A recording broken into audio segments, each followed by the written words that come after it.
In our digital age where influencers go to the Met Gala and Twitch streamers are featured in Gucci campaigns, it makes sense that being a professional gamer would be an extremely lucrative career. With League of Legends players reportedly earning six-figure yearly salaries and signing million-dollar contracts, or Valorant players allegedly making $20,000 a month alone, there's no question that being a professional video gamer is a legitimate career path if you have the skills. And within an industry that pulls more live viewers than the Super Bowl or the World Series, where some of the top streamers on Twitch got their way there by spectating professional matches, esports players and their online influence won't be going anywhere anytime soon. The market is estimated to increase at a compound annual growth rate of 21% between 2022 and 2027, which, as a media arts and design major, I don't know what that means, but it sounds like a big number. A massive piece of this esports pie comes from Valve's Counter-Strike Global Offensive, or CSGO, a 2012 tactical first-person shooter that features gameplay of terrorists versus counter-terrorists. Esportscharts.com estimates CSGO to be the third largest esport ever in terms of viewership and second largest in total prize pool, with nearly $120 million dished out since the game's release a decade ago. Successful outside of the esports world too, especially as hype for Counter-Strike 2 builds, the game saw its record number of concurrent players in March 2023. With its free price of admission and simple premise, it's easily become one of the most popular games of the 21st century, and CS2 is sure to follow in its footsteps. It's only logical to assume that a game marketed to and featuring only men would attract the masculine fan base that it has, which is reflected in the success that CSGO has seen as an esport. But boys aren't the only ones who play games, nor the only ones who care about competition, and with a game as big as Counter-Strike, there are bound to be at least a few women caught up in the community, even if esports reporting and projections typically don't think to include them. A far cry from their male counterparts earning 6 or 7 figures for their skills, no female CSGO players are among the 400 highest earning esports players, or any woman at all for that matter, regardless of video game of choice. And in the United States, female professionals earn only $3.42 per every $100 a male makes, even as more and more spaces are beginning to be allocated for female and other marginalized gender competition. Viewership reflects these disparities.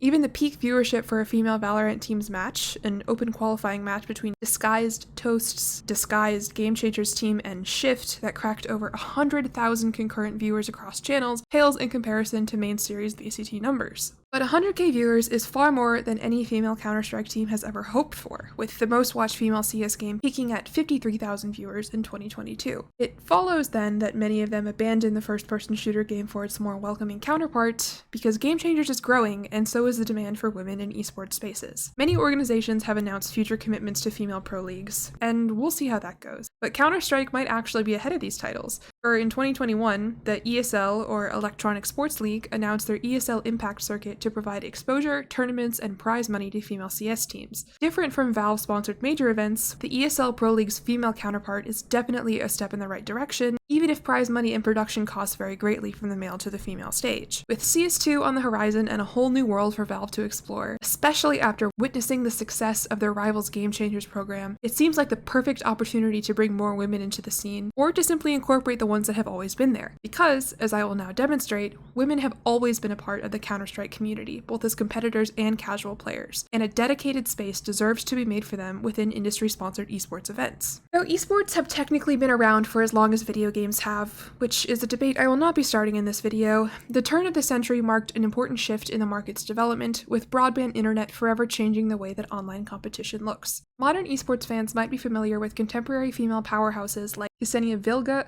Lyonkova, who is widely considered to be the best female Counter-Strike player in the world. But before there was Mel, before there was Vilga, and before there was Game Changers, there were Seules, a Swedish female Counter-Strike team created in 2004. Built specifically to compete in the Electronic Sports Women's World Cup, the Outsiders, or Leftovers, as their name translates to, came in fourth, but nonetheless secured a spot on TV and radio shows as an international symbol of women in gaming. As one of the first women's Counter-Strike teams, and really one of the first Counter-Strike teams at all, Seules were the blueprint for esports teams being noticed outside of the gaming world, with the media's interest in a team who had yet to even secure any prize money, nonetheless resulting in big-name sponsorship deals like Nvidia and Sennheiser. But of course, not all of this attention was positive, with some magazines latching onto the idea of the sexy gamer girls who accidentally found themselves in a man's world, with headlines like "The Sexy Gamer Girls of Sweden" accompanied by a photo shoot of the girls in short dresses. The team would eventually even land an MTV show attempting to demonstrate the, quote,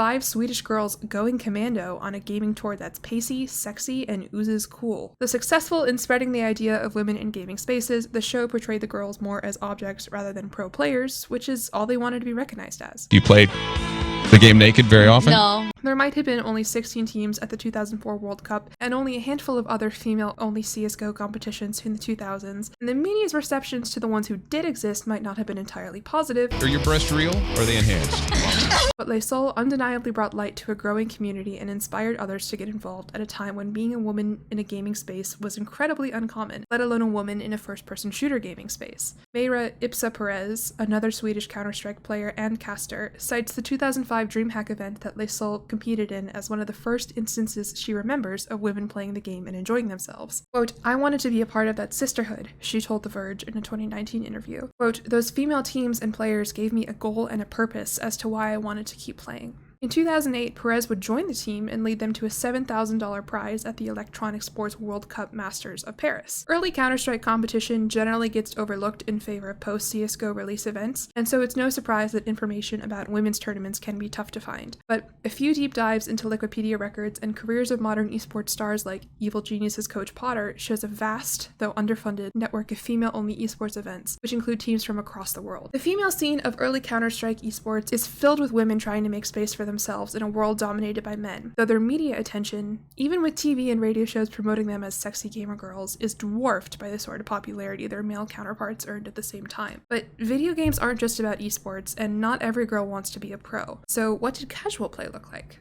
It's hard to estimate just how many women played early Counter-Strike, as non-male gamers in the male space were, and unfortunately still are, typically met with backlash, vitriol, and sexual harassment that make things like speaking in voice chat or openly presenting as feminine in usernames or profiles risky. A look at contemporary Reddit threads confirm this is still the case, with many users reporting that they've never come across a woman in their comp games, unlikely considering the fact that 20% of the CSGO player base is estimated to be female as of 2022. But female players across genres have been faced with this for years, and even in the 2000s, they had ways of making themselves known. One such way involves player-generated content, with modding, especially modding of player characters, a cosmetic way for female gamers to see themselves represented. Beauty Strike claims to allow you to, quote, "see and play as female player models throughout your Counter-Strike game, whether it be for terrace or counter-terrace." A glance at other modding websites will yield all sorts of player reskins, many of which incorporate female characters, though, as is the trend in studying women's role in gaming, many of them are overly sexualized, with some bordering on blatant fetishization, such as a mod that turns hostages in a hostage game mode into Asian women. It's tough to know just how many of these mods were used by men wanting their terrace to be a little bit sexier and women excited at the chance of seeing themselves represented in a game they love, but nonetheless, this library of Beauty Strike and related reskins makes up an unfortunately large portion of the online archive of the early female Counter-Strike involvement. 2012 was a big year for Counter-Strike fans, as Counter-Strike Global Offensive was released, refining the already popular title with better graphics, optimized movement, and greater weapon choices. But did you know that they also decided to begin incorporating a storyline to the game otherwise about terrace planting bombs and the good guys defusing them? What if I told you the storyline featured a female main character, Valeria Jenner? The story might not be as robust as other games, or even other FPS games' lore, as it's told mostly through third-party comics, illustrations, and releases, but the fact alone remains that someone in Valve decided the game needed more women after looking at the community they'd begun to foster with CS Source. This sentiment has only grown as esports grow more and more popular and girl gaming becomes a lucrative investment rather than just a performative gesture, but there's still a long way to go.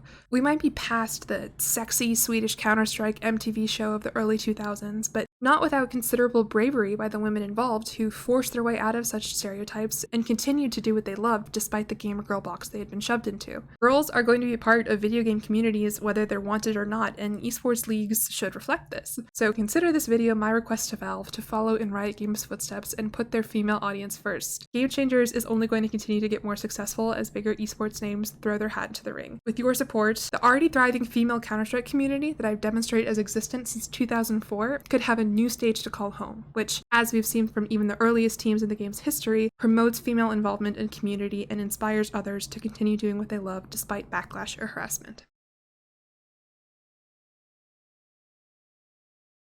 PlayUs? That sounds like a porn site.